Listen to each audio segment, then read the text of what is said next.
Hi friends, మిరగాయ చారు అండి. నేను మిరగాయ చారు చేస్తున్నాను. చాలా సింపుల్ అండి. ఫస్ట్ రెడ్ మిర్చి గ్యాస్ మీద అలా కొంచెం వేయించుకోవాలి. ఆనియను, గార్లికు, చింతపండు కొంచెము బాగా పిసుకుతున్నానండి. జీలకర్ర, మన బ్రింజల్ వంకాయ మటుకు కొంచెం ఫ్రై చేసుకొని దాంట్లో వేసానండి.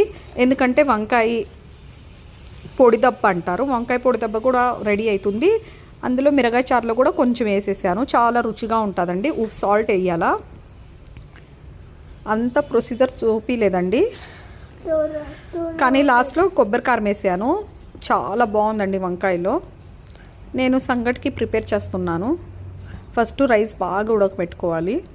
తర్వాత మన పిండి వేసుకొని, పిండి అంటే మన రాగిపిండి వేసుకోవాలండి. చూడండి, ఇంకా నేను కొంచెమే మీకు అలా చూపించాను, కానీ మళ్ళీ కింద కూర్చొని నేను బాగా చేశానండి ప్రిపేర్. ఇలా అయింది. వేడిగా మిరగాయ చారు, వంకాయ పొడిదెబ్బ ప్లస్ సంగటి అండి. సూపర్ కాంబినేషన్ అండి. చాలా బాగుంది, చాలా అంటే చాలా బాగుంది. మీరు ట్రై చేయండి.